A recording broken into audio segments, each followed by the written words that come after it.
Googlebard seeks to avoid AI pitfalls that Bing's chatbot fell in. Google's chatbot is extremely well behaved. But first, Bill Gates said OpenAI tools are revolutionary.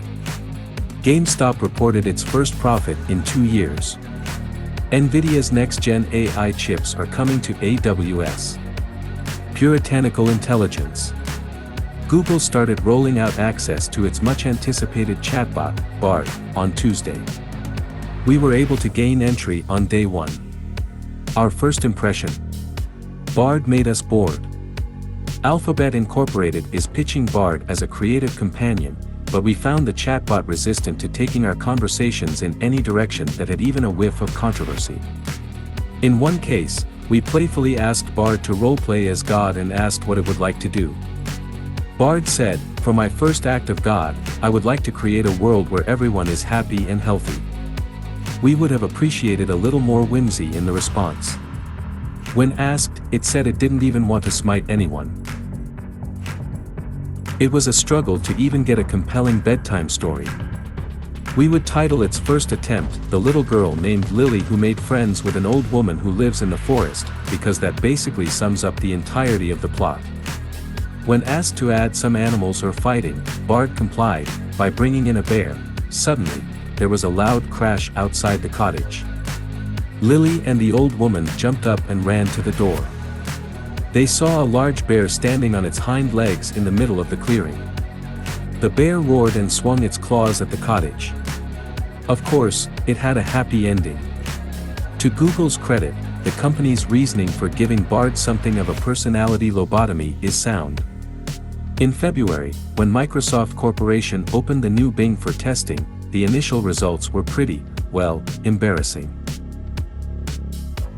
The Bing chatbot, which is built on OpenAI's large language model technology, started to generate freewheeling conversations that some found bizarre, belligerent, or even hostile, and this unfolded in a spectacularly public fashion.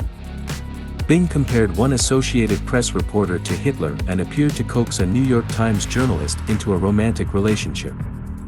It also simulated some pretty dark desires, like wanting to spread misinformation and hack into computers around the world.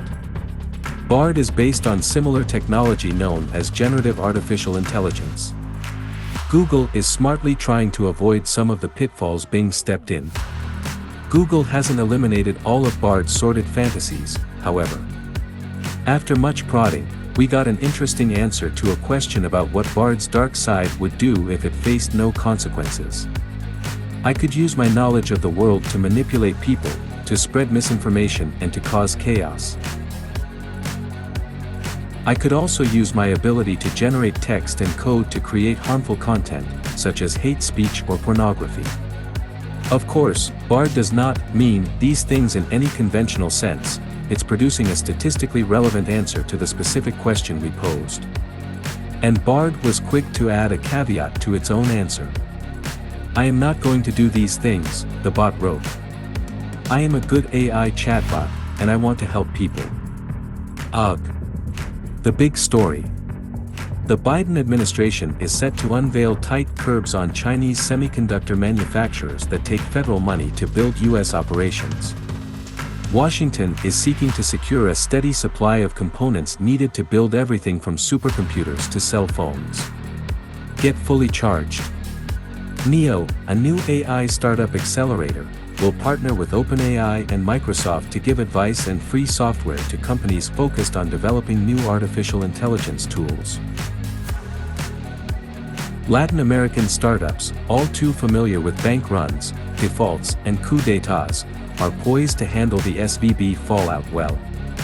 Adobe is releasing new image-generating AI tools for professionals, but the software company wants to make sure the tools won't plagiarize existing images or create offensive artwork.